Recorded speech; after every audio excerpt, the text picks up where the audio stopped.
Hello, everyone, and welcome to the panel, The Digital Transformation of BFSI Sector Post the Pandemic Era. The pandemic acted as a great catalyst that pushed everyone to accelerate their digital transformation efforts.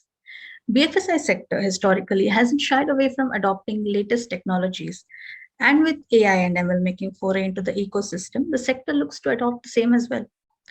But the technology update does come with its own challenges, be it in terms of legacy systems, talent attrition, unyielding business models, compliance requirements, and so on. But then, what is the way around them? And how do decision makers navigate the landscape? Let's find out more from the IT decision makers and the technology veterans of the banking sector. Let me introduce them again. We have with us today Mr. Praveen Kumar Naik, who's head of Information System General Small Finance Bank. Amit Purohit, who's head of digital business at Aditya Birla Capital. Mandeep Mehta, who's VP IT of Max Life Insurance. Mr. Shiv Kumar, who's Chief Digital Officer of Fedbank Financial. Mr. Yogesh Vadonchkar, who's Director DNS Bank. Dr. Suresh Eshanmugam, who's Head Digital Innovation of Mahindra Finance. And we have with us Mr. Samit Shetty, who's Business Leader, ISA IBM Hybrid Cloud Application and Integration Modernization. Welcome, gentlemen, and thank you for taking time out for this panel. Praveen, let me begin with you. With factors like the changing business model and modern workplace and workforce becoming the norm, digital transformation efforts have been accelerated. But then how does legacy system hinder the digital transformation journey? We are already a part of that, and we have been struggling in our bank, and we are also going through the transformation in many legacy systems. For example, for our bank, we are from the microfinance business, and now that later we got into the banking. So we have a lot of MFI applications which are still very old and where they are not able to integrate with the relevant core banking and also to the various fintech platforms which we need to offer. So in the meantime, like we have like integration challenges, then we are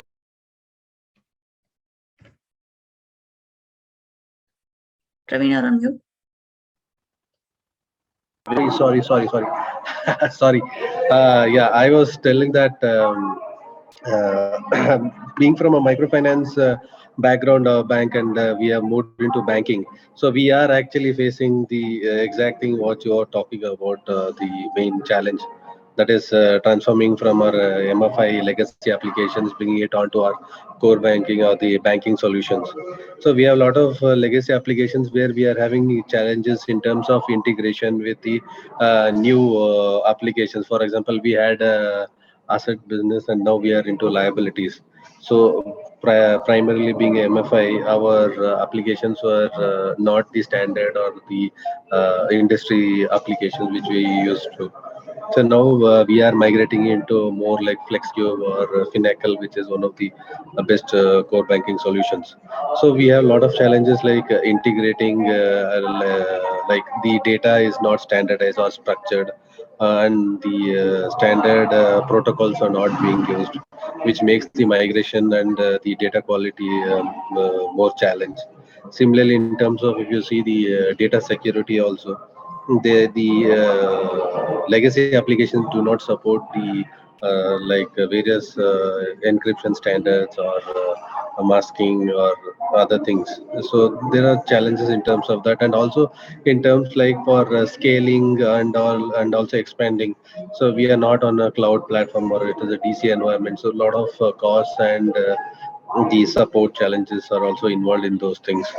And also in terms of like going digital, now we are trying to have tie-ups with multiple fintech platforms so that we make the banking services more easily accessible to the tech savvy generations, along with the traditional bankers like the senior citizens who prefer more of a physical banking, but also to capture the market and the customers. We are trying to move to the digital domain. So there are a lot of challenges. So there are a lot of costs, and we are trying to get new solutions in place for that. Like we are employing chatbots, and we are having data analytics, robotic decision making. To enhance the TATs for the credit decision making or in terms of TAT for disbursements directly, the payment mode which they want. For example, if they want it in terms of UPI payment or NFT or through check. So we are trying to build many such through our growing through our legacy system. So Sure. there are challenges, but there are definitely opportunities. But there is a trade-off between the cost and the security issues. Sure. Thank you, Praveen. Thank you for that balanced insight we got. Mandeep, let me come to you now. Praveen did give us an insight from the banking sector, but I would need an insight from the insurance sector as well. Um, how has legacy system been a hindrance to the digital transformation journey? Thank you, Vaishnavi. First of all, let me set the record first. Record right. I'm CFO for Max Financial Services and Deputy CFO for Max Life. I think you introduced me as VP IT. I'm not from IT background, but I My bad. My bad. Sorry. interact with. I heads up the digital science division of Max Life. Now, well, I mean, if you look at the insurance industry, whether the system development has been centered around three core systems. One is the policy administration system, second is investment management system, and third is our ERP or the financial accounting system. And rest all, HRMS, etc., has been a feeder system for enabling, information, customer journeys, etc., has all been the ancillary, but these are the core system, and that's where you face challenge of the legacy system coming into picture. And if you been in 2001 in insurance, you will find many core system being developed on mainframes and that kind of technology, which become very difficult to manage over a period of time with the kind of data we have about close to 5 lakh transaction a day, more than that actually. I mean, the unit link business, etc., had tremendous amount of transaction, and with that the system become inflexible. And on top of it, when you want to offer new and newer feature, the customization level of the legacy system becomes so much that the supporting the core system by OEM sometime become challenge. Mm. So that way, this has been a problem. But recently, if you again go back to, let's say, about 5 years back, the technologies like API and system integration, etc., has been helping a lot in terms of overcoming these technologies. What we have experienced is that during this last 4-5 period, the insurance industry as such is seeing a explosion of digital assets or the use of technology in all aspect of operation, be it customer acquisition, prospecting, acquisition, then servicing, and maintaining the customer, underwriting, financials, investment management, everywhere. The newer technologies, off the shelf solutions, as well as the software as a service, subscriptions, etc., are being leveraged significantly. Uh, some of Over a period of time, if you want to change a policy administration system, this is the biggest challenge or a nightmare an insurance company can have. But we are seeing some example where people are taking those bets, and at least the new businesses being done on new platform. Having said that, with old system, you will have a problem of consistency of data, right? And the kind of data the quality of data. Uh, as we have evolved, the data has also become complex, and external internal data has to be integrated. Those systems were not designed in a manner that it can be helpful. So probably that's why where you see people working on data lakes or data warehouses where they are integrating all data into one place and developing technology on top of it. So that's what I see in insurance, Vaishnavi. Thank you, Mandeep.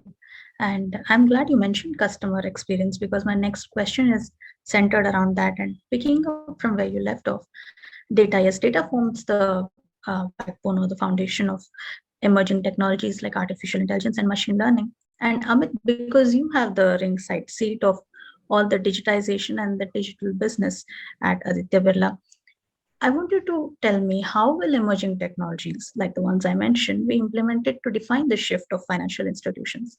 Earlier, they were into forensic, but now they're moving to preventive methods. And also to improve the customer experience. The whole idea is to improve the customer experience. How will then AI and ML step in? What are the use cases that you see? Thanks, Vaishnavi, and thanks everyone, for the opportunity to speak over here. One more correction: I am working with Aditya Birla Sun Life AMC, Asset Management Company, and Aditya Birla Capital is an umbrella, entity which holds close to 12 companies within itself. So we, I work with, the asset management company. So that's just to put things in the perspective. I believe, if you ask, AI and ML, nobody is kind of left untouched with these technologies in some shape and form. People at the ground on the customer level might not realize. Just give some example. Like, last 2 years plus, we've been doing KYC of the customer. In our industry, in financial services, to say so, I think, there are these two large things which kind of make or break, the experience for the customer. One is the entry point and second is the exit. So when we say entry, what I'm talking about is KYCing the customer, like, kind of helping him, prove that he is the one who is actually, trying to create account or a folio with you. We ask him to take his address, take his, PAN card, take his bank details. We take his video to prove that, there is liveliness which is there, and, we are onboarding someone who is alive and, not otherwise, and many more things, including the signature that we take. And now there is additional step of Aadhaar authentication. So, these are some of the things. If you see, there is a lot of AI and machine which have already started playing a big role. If you say so, starting all the way from identifying the PAN card which is submitted, whether it is original or not. The document as an address proof, like a driving license or a passport or any other document which is submitted, it actually goes all the way to government issuing authority, like the passport issuing authority or a driving license issuing authority to that particular state, and comes back real-time basis saying, yes, this is issued to this particular gentleman or a lady, and this is the address it is issued at. And if you ask me, in any day, it is much better than doing a physical KYC. Because in physical KYC, if you go to a branch and submit a color copy of your PAN card, nobody is actually going to make out whether it is correct or false. So that's where AI plays a big role. Plus, there is a lot of OCR which is being done. So just to provide customer convenience and give the in a better experience, whatever is kind of part of the scanned document, we pick up and populate for the customer, so that he doesn't have to populate again and type it out again, and we allow to edit. So I think what we have seen and believed is, if you ask customer to put lesser details and just ask him to click and move forward, I think both the customer experience as well as on the back end in terms of playing AI and ML playing a bigger role is kind of I think both of things are playing out very, very nicely over here, and that the customer experience is maybe in maybe flat 1 or 2 minutes you can actually acquire the customer, and allow him to start transacting with you. Going to the next experience of making a payment, these days UPI and IMPS and NPCI have played a humongous role in terms of not only getting the payments, be it a one time or be it regular, because in finance, which is the lending business, or in the investment business, I think taking monthly payments from the customer, if you see, few years back was a nightmare. You get a code, then you go into your bank account, register into a certain merchant saying this is the code that I'm registering, and then click on to auto pay. Otherwise, every month, you will have to go and request for your SIP or an EMI payment to get debited. So I think all those things in one go has been kind of ironed out and smoothened with the help of UPI, and also it is kind of taking care of third-party validation, wherein in investment industry we are supposed to check that the investment is coming from the rightful customer. Like, I'm the one who is making payment also for my investment. Yeah. So, so that also is kind of taken care by matching the customer name and PAN card and all those things, at the back end. And we kind of are able to prove saying that this is the person, whose account number is matching with his name. And hence, so I think what appears to the customer is the experience part, which is maybe hardly 5%. But what goes behind as an engineering is kind of close to 95%, which all of us have kind of are making sure that it is best in the class. Yes, Mr. Amit rightly said, and I'm sure a lot of. Vaishnavi, I mean, a very interesting point, and if you allow me to add here, see, in our industry, it's just not, KYC or, just acquiring a customer like that. We have to do medicals, and imagine how the medical will happen in an environment where the lockdown is happening and you can't reach out to customer. So that's where the technology play in insurance is coming about. So there are, tele-MERs or telemedical, which are done by doctors. Then there is a video medical. So there's a video call happening, and we also have to obtain a person is alive, right? And nobody else is acquiring the policy. There is an insurable interest as well. So the technology is like, you click a photograph and then run it through the engines, which will tell basically, looking at the photograph, the computer is saying whether there is a chances of obesity, chances of some disease. Those kind of technologies are deployed pretty extensively. I thought this will be interesting to know in this forum. No, Mandeep, thank you for that insight. And as Amit said, the applications and customer experience might be a 5-minute job for us, but the engineering marvels that happen beyond is a Herculean task. And I'm sure a lot of counterparts of yours will agree on the same. Shiv Kumar, I would like to ask you if there are any remarks that you would like to make on the question, any important use cases that you see or are in the business of implementing one at Fed Finance. Sure. Thanks for this opportunity. Amit anyway has covered from the business perspective, so I'll try to cover slightly from the customer perspective. So in the NBFC industry or the banking industry in which I'm there, the customer requirement has changed a lot drastically from last 4-5 years. One shift was demonetization, second one was Geo, and third one was COVID pandemic. These three happened in a term of just 4-5 years, and there's a drastic transformation which has happened. Now, if we have to start from the life cycle of the customer, the way he gets onboarded and he gets serviced on the banking front, the basic trust factor of the customer, earlier there were references physical, but now he just goes through the Google listings, reviews on the digital portals, and if there are any video testimonials, audio testimonials, these are something which have become relatively much more factor. In fact, even for the app which we download also, we just see how many reviews and what's the rating before we take it over. And account openings, people are moving earlier their feet. Now they just wanted to move their fingers on the phone. So it's they wanted to happen it at the click of it. And account openings, even in the banks or NBFCs, at most of the places, like people are saying the video KYC, even RBI has said, go guys, you can go ahead. So video KYC has also entered into this same phenomenon. And customer payments, anyway, it's more from the digital payments had become a norm during COVID, because the notes also should not get transformed is one of the points. People are expecting physical transfers. So doorstep services, even for we have gold loans as one of the product. And like that these days the people are moving towards the doorstep gold loan service. People place so much trust to give the gold and get the money instantly, and they were okay for that, but they still don't want to travel. So we have to tune according to the customer behavior, if I have to mention on that. And on the later part of it, for the just to understand what all branches provide. Earlier there is a physical branch model, but now you go through their websites, their apps, mobile apps, and explore all the other services. And you yourself, as a DIY customers, you take care of the other functionalities, whatever bank services.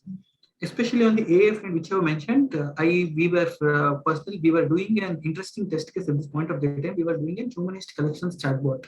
Okay, collections, like during the last pandemic time, collections would have been the biggest hit of the number for, the talk of the town for any bank or NBFC. So here there is this latest technology which we are using for collections, where the bot automatically calls like a human, and it's tuned so much and improved on the syntaxes, or the kind of questions which can be spoken by customers, so that automated SMS or automated entry of the records also happen. There is good amount of technologies like ASR, automatic system speech recognition, TTS, text to speech, and NLP, natural language processing, are also being part of it. And the verbal contacts and verbal discussions are transformed into the data, in which this data is being stored, is getting captured, multiple ML algorithms would be processed over that, and you try to get some sense of it. Like we walked the talk, we at FedFina also started replacing the systems with the tabs, so that those type services will happen much better, not just for the gold loan, but also for the other business products. And we were also running on the branch microsects model to take the things in the near future. Thank you, Shiv Kumar. Suresh, let me ask you. You heard of the various use cases and of the challenges that the legacy systems will have, because and how they will hinder the digital transformation journey. How should the core systems be then modernized for banks to adopt these advanced technologies into the system? Suresh, you're on mute. Good afternoon, everyone. First of all, thanks for this opportunity with you all today. So again, it's a great question where like the post-COVID, how people are prepared and people are willing to take it up. And surely from the banking side, they are affordable, the technology and the kind of resources try to take it up. Especially when it comes to financial services, that's where the real, they have to ensure the technology. Again, the ROI should also be seen, maintained, try to get captured part of it. So let us start even from the data center side, like now how we can segregate the kind of information. In our case, it's more than a petabyte of information, more than 2 decades of information which are scattered to that. And the regulation says like you should have near DR, far DR. If I create a 3 environment of a petabyte, so I will keep on paying only that much, where we cannot afford schemes to the customers. So we internally planned and tried to categorize into 3 different platforms, where for the internal, whatever connected locations which works on less bandwidth, also try to use as much as on the on-prem data center, which will have enough in terms of information, which will fetch the kind of decision-making informations for the locations and for the people sitting in the dealer premises trying to execute it. The second one is what more to do with ECS, where we try to create enterprise cloud services. That's where the major part in terms of trying to get more compete with the customer expectations. And again, rural people maximum doesn't come directly to the technology, they will come through the mediators, try to use the intermediators, trying to connect to the system. That's where we are trying to use the ECS to go closer to them. The third one is what the kind of all new jargons, what we call artificial intelligence, like which are VR, all those things playing major role. Like some of the panelists mentioned, even to do a KYC today, can I have as much as authentic support from the government, so that the information goes very authentic, and trying to get matured information and trying to utilize for multiple results. So when you try to diversify the information into one of your internal, again getting into the cloud and other part, the third one is into the matured information, which gives bulk information scattering part of it, and which we call it high density data centers. That's where the information get into all kinds of expectation set part of it. And over and above that, we try to create as much as challenge which is available part of the omni channels. That's where the multilingual and the kind of expectation set part of the mobility plays a major role, which for rural customers trying to execute part of it. We created something specific in terms of something called community cloud, where all the banks, NBFCs, financial services can participate, where customer will choose based on his requirements, he will try to choose, and customer can get engaged part of it. So what it does internally is what it makes him to earn, so that he can pay for us. So it's called an earn to pay model, make him to earn so that he can pay for us. It matters a lot. During COVID, it has picked up very hugely part of the customers, where they are trying to get engaged and they get enough in terms of information, which creates the business purpose and the business demand get evolved and get going, so that they are able to pay back to us on time. Back to Meera. Thank you, Suresh. Yogesh, would you like to highlight on that as well? Yeah, thank you very much. Thanks, Vaishnavi. So many panelists mentioned about the legacy system being getting tuned to the new challenges and the digital transformation things.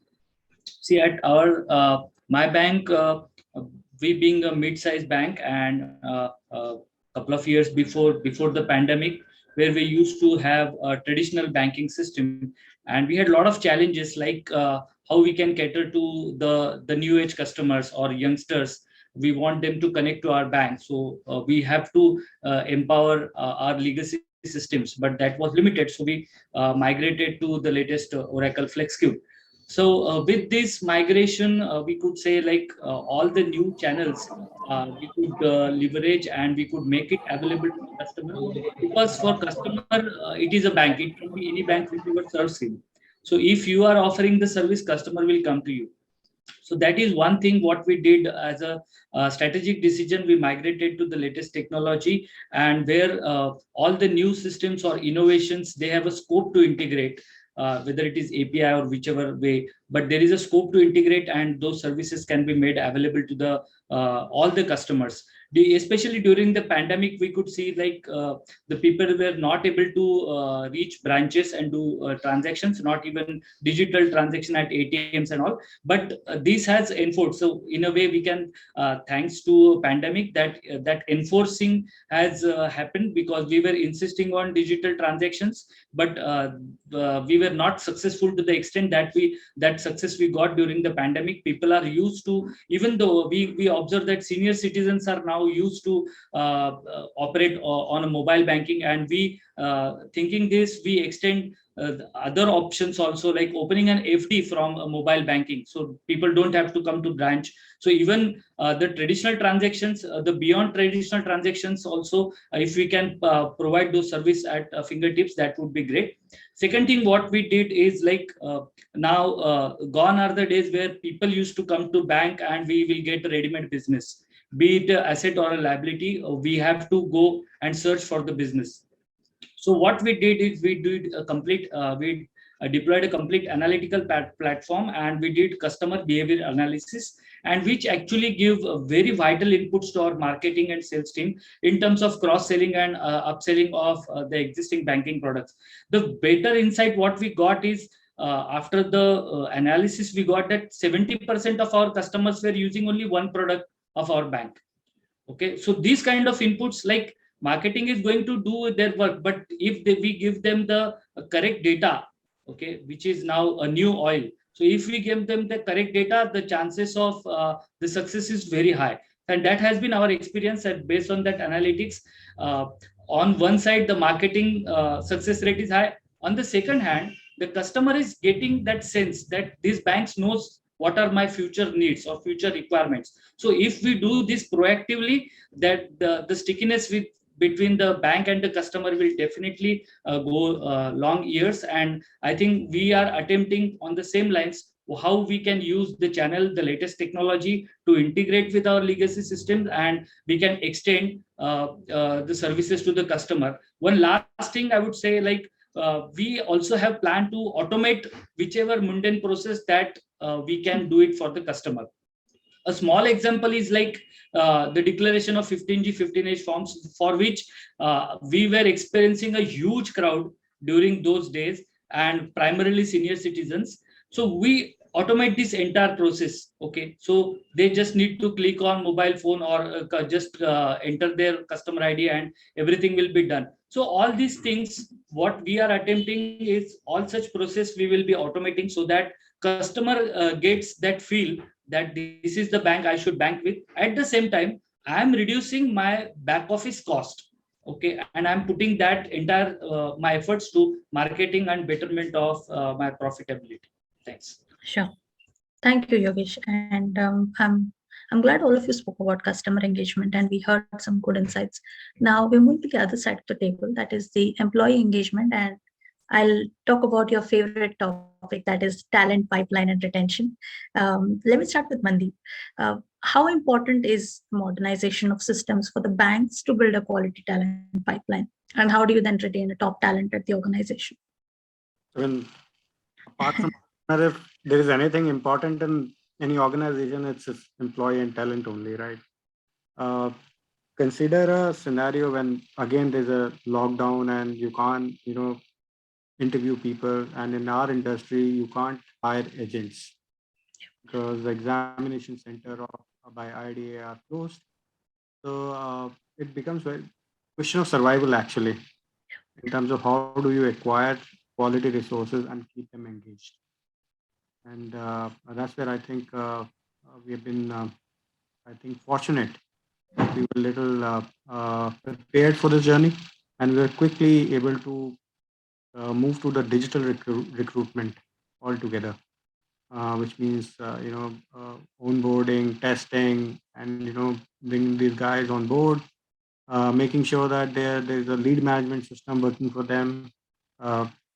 If they are not able to visit customers, then how they are going to interact with customer, what kind of technology solution which is easily available without any taxing infrastructure requirement at their end, right? I think that can be done on mobile or on a low bandwidth kind of a environment. So that has played a part, and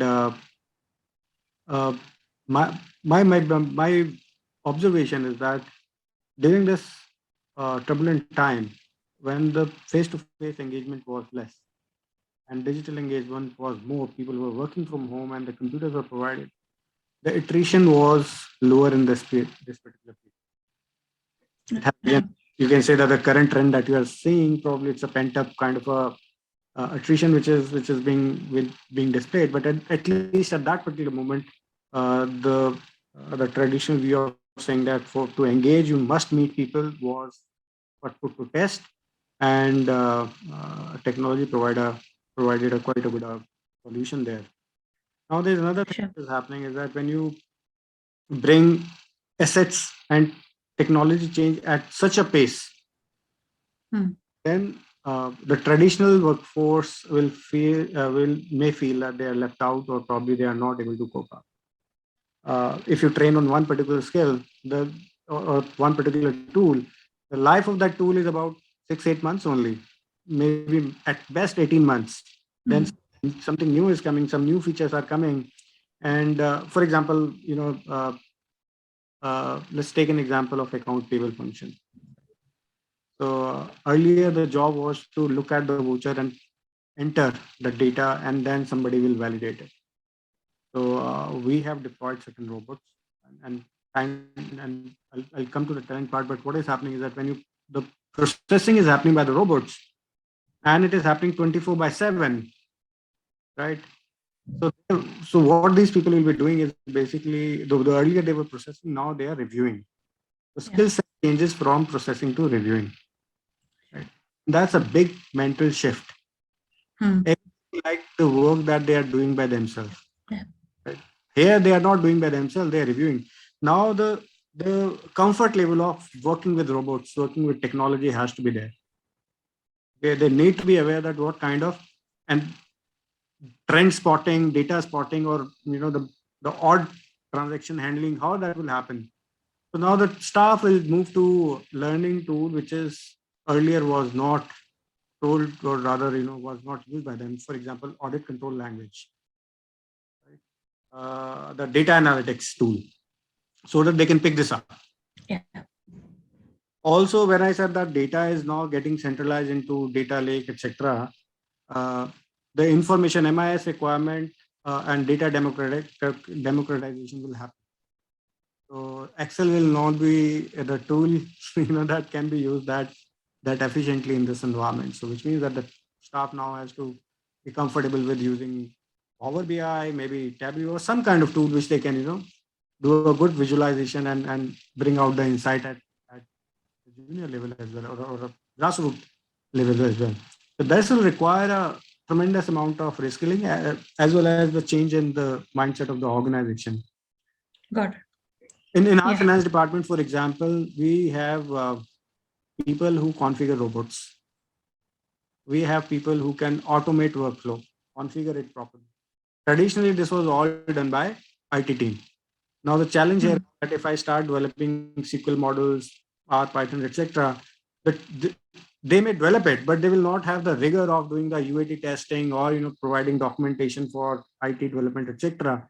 So this kind of skill set is also required in all functions now. Some extent. That's where the problem of reskilling and repurposing workforce will emerge pretty soon. But Mandeep, we do need to have a longer conversation later on robots and its configuration by the team. You have seemed to found a promised land somewhere. So yes, that conversation we will definitely. Thanks for that interesting insight. Amit, can you give a quick remark on this? Because then we will move to another favorite topic is regulatory pressures. Yeah.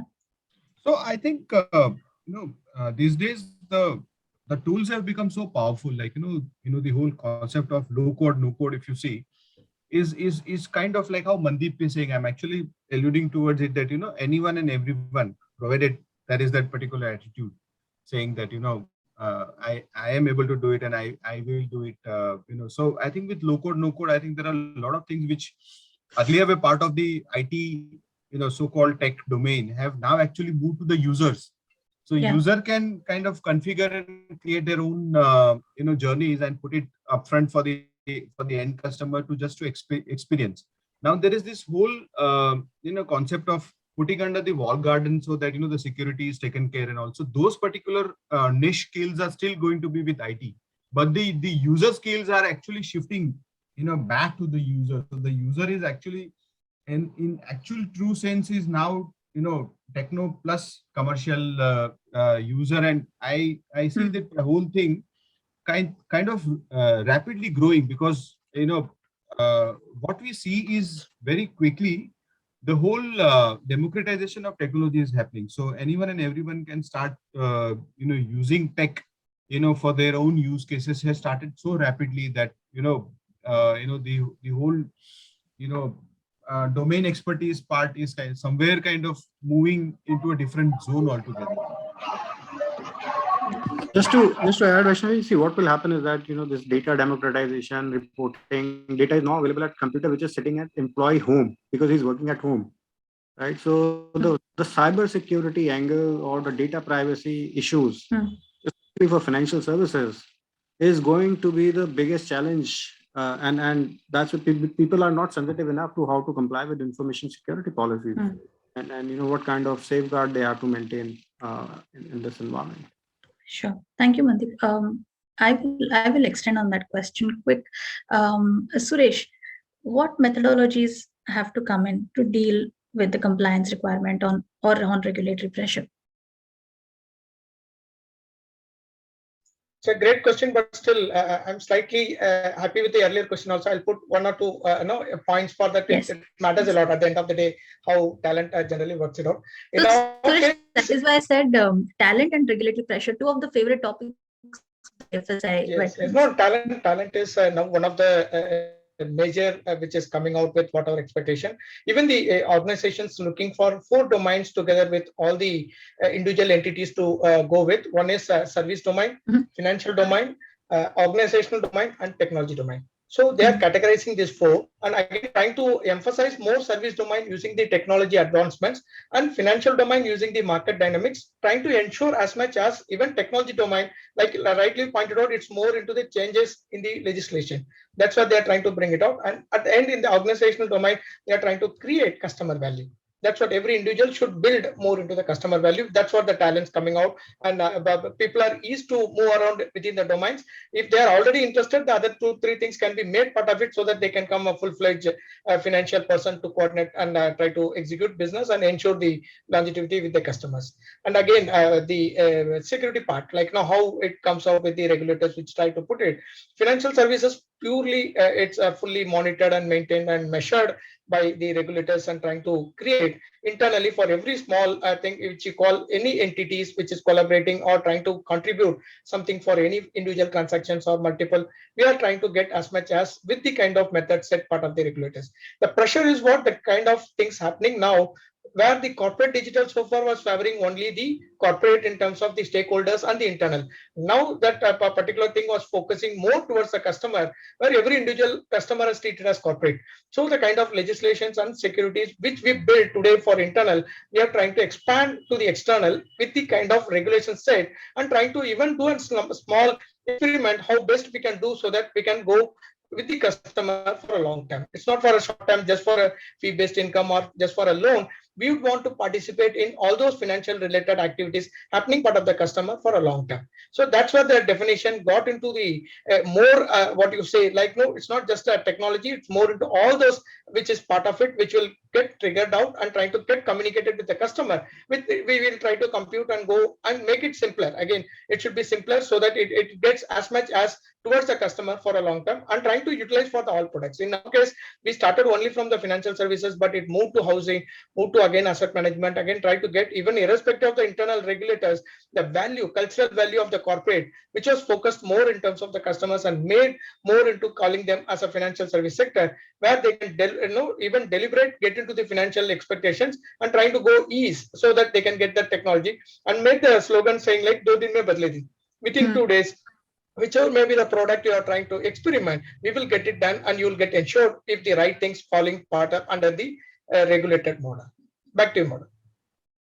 Thank you, Suresh. Samit, now I'll come to you.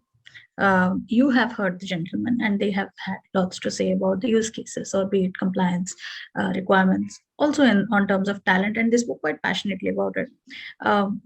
Many banks are still unable to realize the expected business value from transformation, and that could be due to core modernization, talent retention systems and strategies. How can modern or updated core system help in realizing both qualitative and quantitative benefits for financial institutions? Well, for any modernization or any digital transformation, modernizing the core system is like the fundamental aspect of it, right? But the fact of the matter, or the crux is modernizing those legacy system is a Herculean task, as some of these people already mentioned. So be it banking, there are two big core banking guys who are there. Modernizing that application will be like a mammoth task. Same in the insurance sector. There are two big applications, core applications, which might take some time before they get into this whole cloud native architecture, modernization, etc., etc. So but that hasn't stopped these industries from adopting modernization or innovating or getting into digital transformation. What they've done is they've started getting their work around these core systems, and some of the things that was executed in the core has now come up. One of the classic example is the UPI, right? They wanted this high volume, low value transaction to be handled, and if it goes into the core banking, it will bring it down, if not increase the cost substantially. So they that's where the whole innovation of the UPI application actually happened, which could have easily be handled by the core banking application itself had they modernized it at the right time. But so the industry has worked its way around in terms of adopting the digital transformation, and with the infusion of fintechs, etc., the whole focus has now become come around the customer. How do I improve my customer journey? How do I improve my customer engagement and experience, right? So that's become the centerpiece of all the digital transformation interaction. So and as a lot of speakers mentioned, right, eKYC, video KYC, etc., etc. These are all part in terms of improving the experience. One such example, and I think most of the speakers would be aware of, the SBI YONO app, right? SBI being a very old banking, they were quick to realize that the next generation of bankers, the millennial bankers, are not coming to SBI. They're going to the more modern banks. So how do you attract them, right? And that's why then they started thinking in terms of, okay, I need to modernize myself. I need to give that wow factor, and that's where the whole birthplace of YONO happened. You need only one kind of application. Where the whole focus was, how do I improve the customer experience? How do I improve my customer journey? And in doing that, how do I leverage those limitations of the core banking system, yet give that digital experience, yet reduce my time to execution, yet improve my experience of the customer? And this all will happen if you have your integration with the backend system and to the front end partner ecosystem is very robust and strong. That's the fulcrum of digital innovation in my mind, that all organizations have to put in place, which is how do you integrate your your backend application core, your legacy core applications, and then extract those services and expose that as microservices or APIs to the external world to give better customer experience. So yeah, modernizing core system is will be the utopian state to be in, but customers have realized that they have to work around the limitation of the core banking modernization, and achieve the objectives that they have. Samita, as a millennial banker, I give my stamp of approval. Yes, it is important, because I don't remember the last time I went to a bank and it was mostly accompanying someone. Yes. We spoke about customer engagement. If I can ask you to elaborate a little bit on efficiency part as well. How can banks gain competitive advantage in terms of modern infrastructure, and then also be agile for increased efficiency? Okay, so as I said, right, in the earlier thing, I gave that example of SBI, right, in terms of the customer onboarding process from days was reduced into hours. Similarly, the insurance sectors have also adopted this hugely, right, and a lot of speakers were talking about data and AI. And in one of the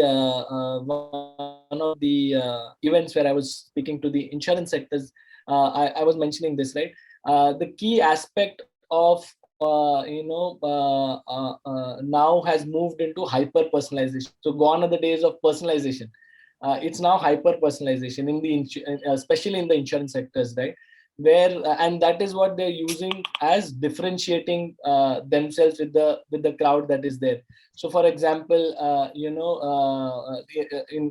example of life insurance, if you have a high sugar, you will have a higher premium, but that's like a traditional way of how you give your charge your customer or charge premiums, right? Now it's the era is of hyper personalization, where they're saying that, okay, if you give access to your wearable device, which is giving me a continuous report of your sugar level being in control, I will give you a better premium. That's hyper personalization. That's how the technology is being leveraged to create that differentiation in the marketplace, right? So yes, in terms of and also the whole data, AI, and automation piece has helped in terms of identifying new areas, right? So the other examples in terms of banking has also evolved a lot in terms of what kind of products to sell to millennials, and it's not just that traditional way that his income is this, etc. It's also in terms of how active he is on the social, how active that particular guy is is talking about it, and what kind of product will make sense to him. So to that point, right, one is attracting the millennials, but this also helps getting the right talent also into the organizations, right? Those now the millennial IT guys also need to have the want to get associated with the companies and with the names that is cool, if I have to use that word. So that's the adoption of those technologies key in terms of even attracting new talent be alone the millennial customers. Yes, and Gen Z is not far behind. They are also now the banking population. So the business model is going to evolve quite quickly. And as you rightly pointed out, modernization is now more important than ever, because we have to rely on newer technologies coming in. A lot of these banks are all part of the blockchain consortium, and with NFTs making their foray into the business, with cryptocurrencies being in equal asset building areas now, we need to focus more on modernizing the core systems and take the BFSI sector of India to newer heights. So thank you, gentlemen. Thank you for taking time out. I know all of you have busy schedules, but you took time out for the interaction, and I hope it was fruitful for you, because I really learned a lot today. And thank you for your insights and time. Thank you. Thank you so much. Thanks, everyone. Thank you, everyone. Very Thanks. Thank you. Thanks for all your valuable time. Yeah. Thank you. Thank you. Thank you, everyone. Bye-bye. Thanks. Thank you. Take care. Sure. Thank you.